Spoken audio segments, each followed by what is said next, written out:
the Senate President if he wants to answer again. The minority leader is recognized. Thank you, Mr. President. Unang-una, Mr. President, sa rule, verba lehis. Kapag ka very clear, plain interpretation, clear po yun. You do not interpret. Ang sinabi po sa Rule 6, a witness in contempt may be ordered detained in such a place may be designated by the committee alone. Alone. Ibig sabihin po, yung committee lang. Ano yung with? Kasama. With concurrence of the Senate President. Hindi nakalagay or the Senate President. So you ask all the lawyers here, they will tell you, ang ibig sabihin nito, pwedeng kumuha ng concurrence or pwedeng hindi. Yun yung or. Hindi po to committee or the Senate President. That's why if you go to the last paragraph, the order may be lifted by the chairman with the concurrence of the Senate President. The Senate President cannot lift ang nakalagay doon with the concurrence. Hindi rin pwedeng yung committee.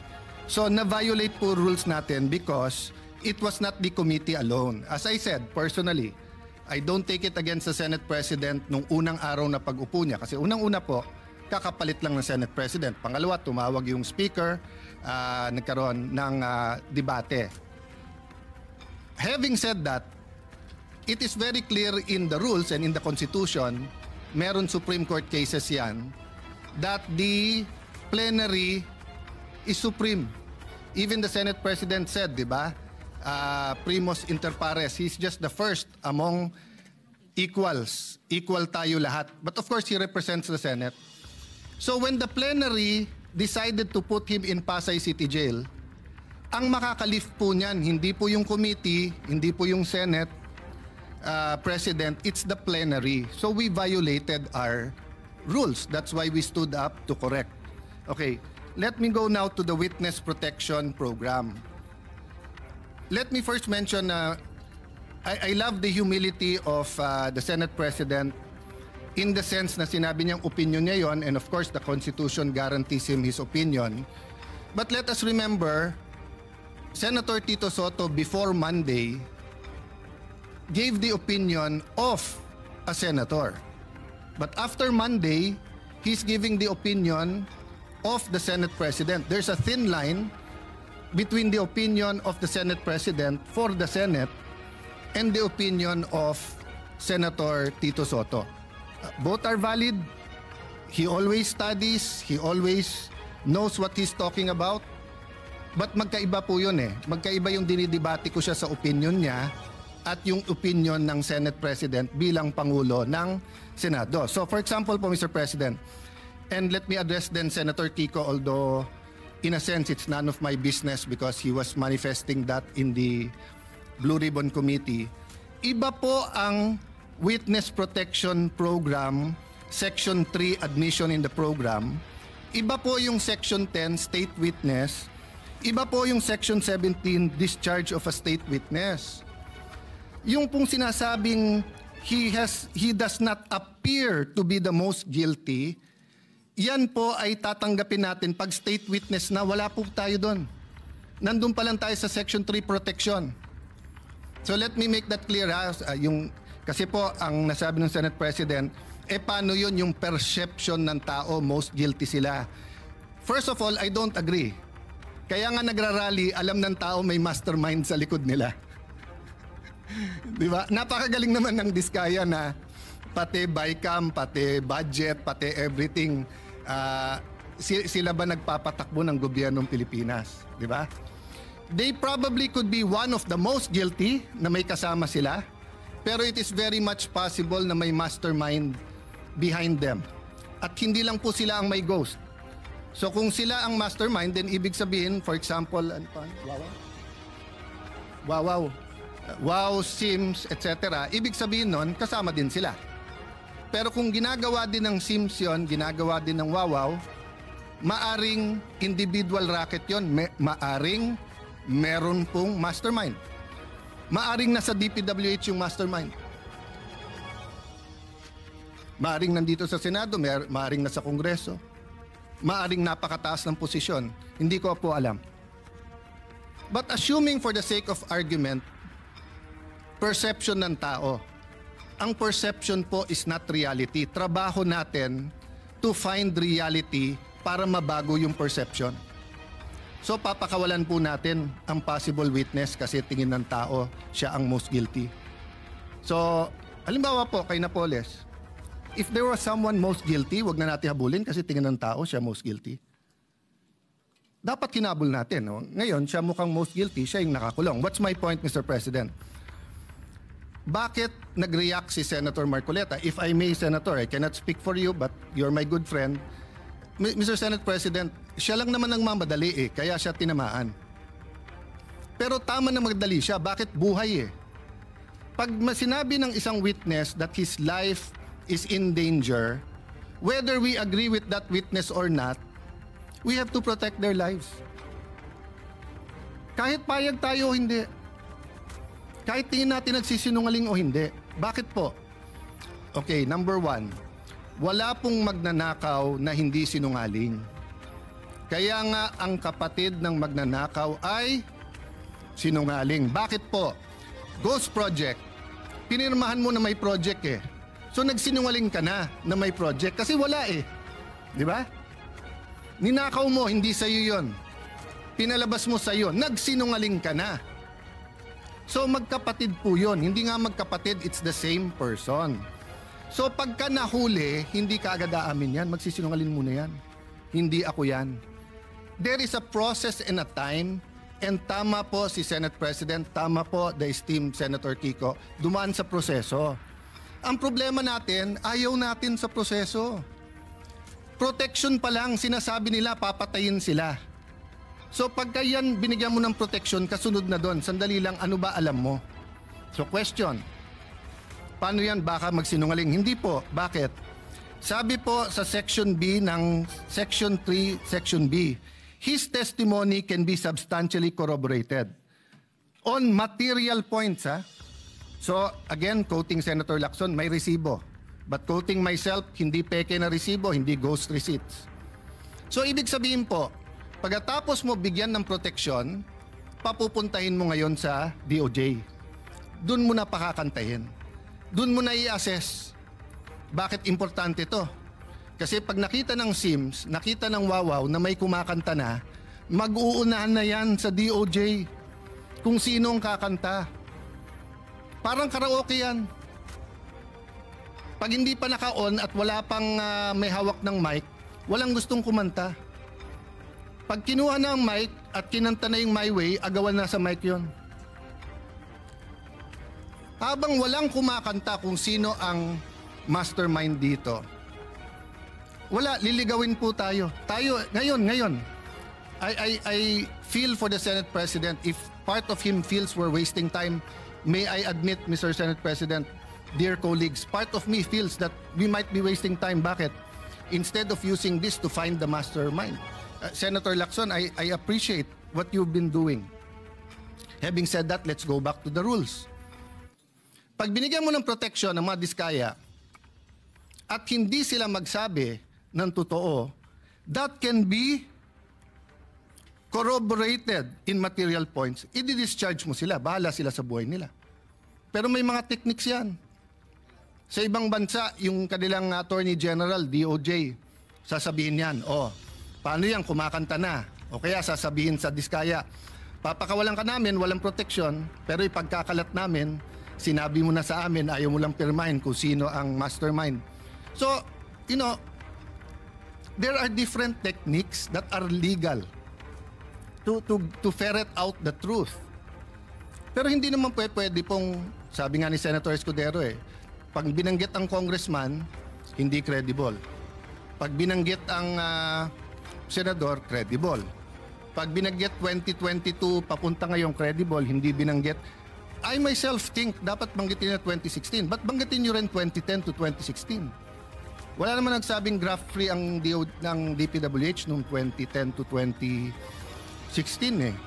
Sa bayan namin, contractor, congressman, doon na uso yung sheet piling 2010 to 2016. Bago nun, walang sheet piling sa Taguig. Pero yung sheet piling na isa sa mga pinaka-corrupt ways of flood control, nangyari po to 2010 to 2016. 2013 or 2016. So let's get to the bottom of it. But let's follow the law. Yung state witness, malayo pa yon. So nung una ko nabalitaan, kailangan state witness, I disagreed with Senator Marcoleta and went up to him and said, Boss, baka magkaiba tayo ng opinion kung dapat si Diskaya. Pero tama nga siya, wala pa tayo dun, nasa protection pa lang eh.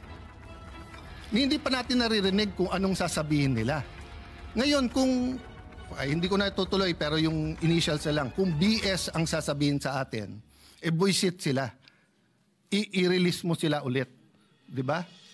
Pero paano po kung willing sila magturo? Last point. Iba po ang discharge of the accused to state witness.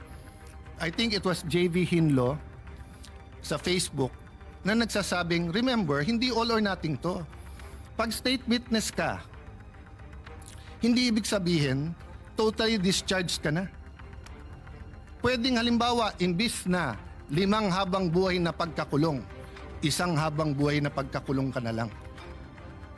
Ngayon yung sinasabing kailangan isoli yung pera, I agree with that. 100% dapat may restitution. 100% dapat ibalik. Sa Biblia nga, doble pa dapat ibalik. Ito lang po ang tanong. Wala sa batas yun eh.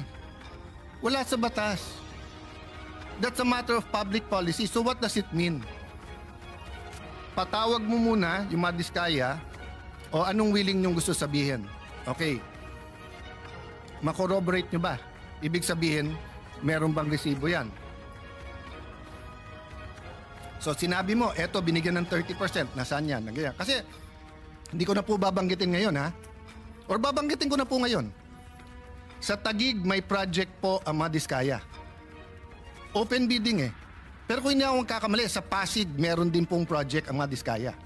Both kay Mayor Vico sa City Hall at both sa And siya pa nga nagsabi nun, kung hindi ako nagkakamali ha. This is not an expose. I'm just telling you as a fact. And I'm looking at when tong mga project na to. So far, wala pa kami nakikitang ghost. So far, may nakikita kami. Maganda pagkagawa, okay or pangit, pero subcon daw. Hindi ko alam. Of course, malicious yung pagka-post. Malicious, mali na delicious. Malicious. Kaya pinagpepestahan kasi pag sinabi 1 billion in 3 years, Taguig has 1% of the population of the Philippines. We have 1.3 million people, almost 1%. Taguig is one of the biggest income earners of the Philippines. So ang infra ng Taguig is between 7 to 9 billion. So sa 7 billion a year in 3 years, 21 billion. Ang 1 billion mo, wala pang 4%.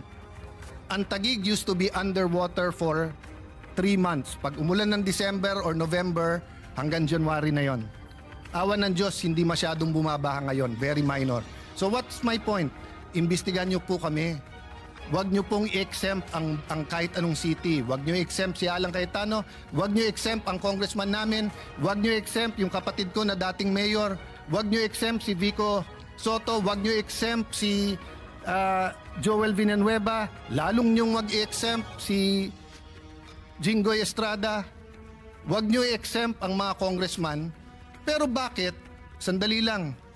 Nagsalita ka, Diskaya, bawal ka na. Pero ikaw, Bryce, dahil senador binanggit mo, sige, sabihin mo lang kung saan mo gusto, doon ka na magstay.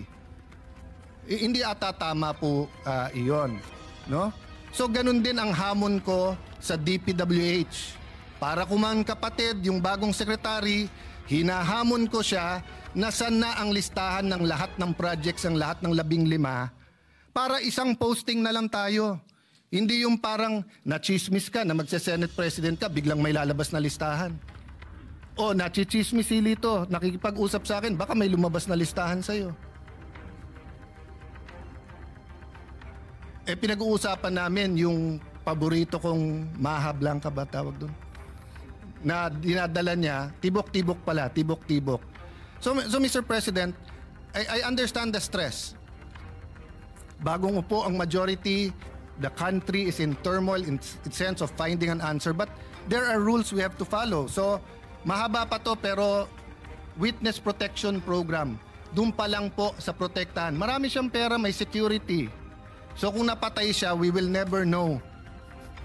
We will never know who the mastermind is because a simple sulat order na please protect them.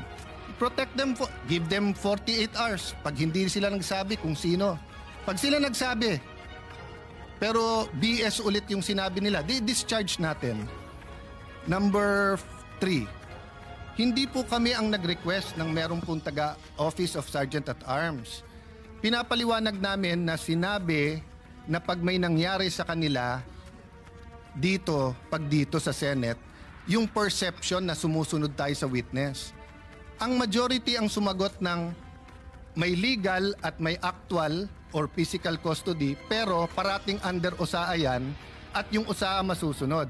Hinahanap ko yung transcript kung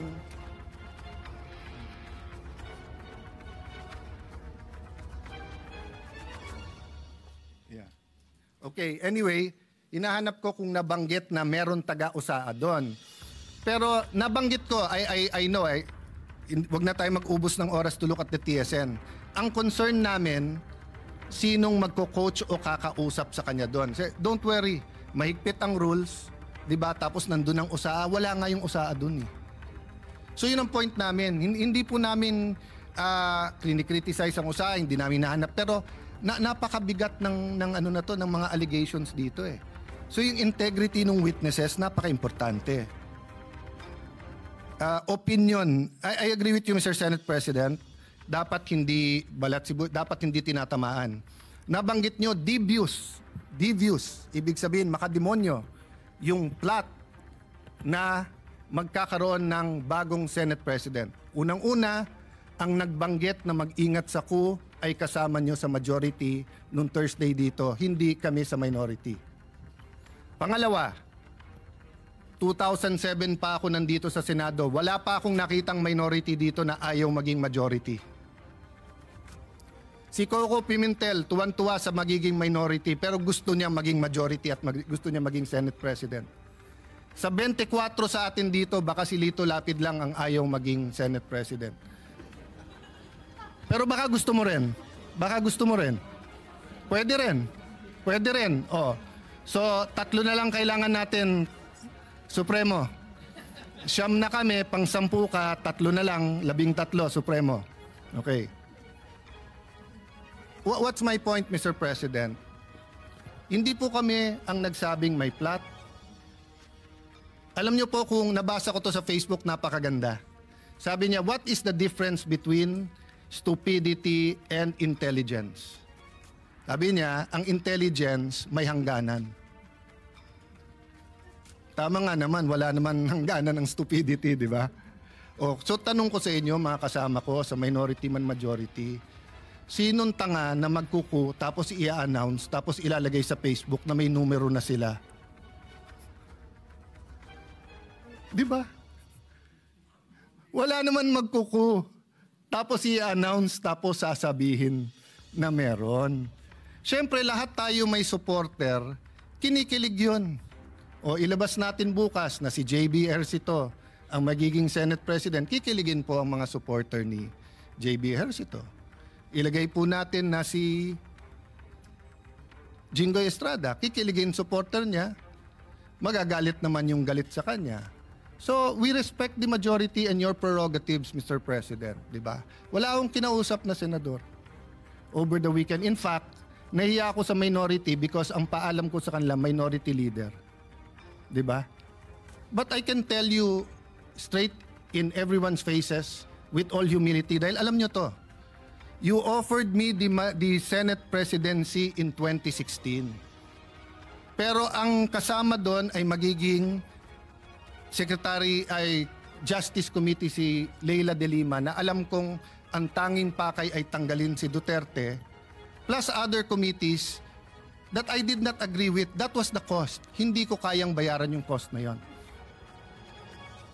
Hindi ko kayang bayaran yung cost na yon. So, I lost it. Napunta kay Coco Pimentel and it was good for the country. Panay Mindanao. But yun yung cost. Oh, it was offered to me again last month.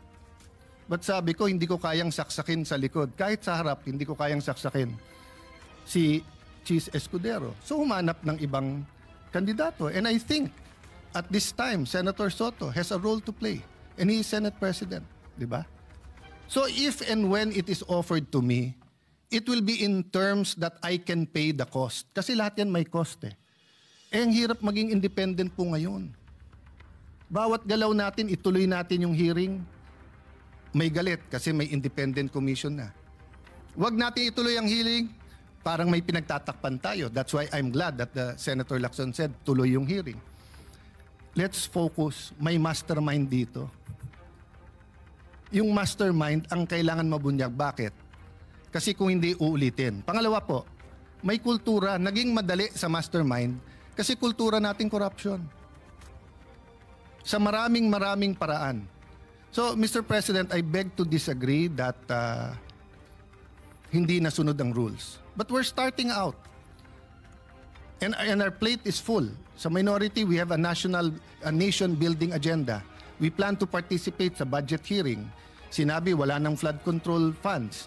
Some want it sa feeding program. Some want it sa education.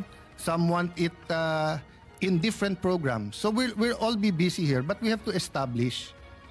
So what do we do now? I do not know the pleasure of Senator Jinggoy or the pleasure of the chairman of the Blue Ribbon Committee kung siya hold. But as of now, hindi natin nire-reverse ang plenary sa Pasay City Jail. If you ask me to vote, ako gusto ko dito. Kasi hindi naman penalty ang contempt in the sense na gano'n, no? But Mr. President, hindi naman pwedeng magbobotohan tayo dito sa plenary tapos i-reverse ng kung sino man. May I, Yeah. yeah, with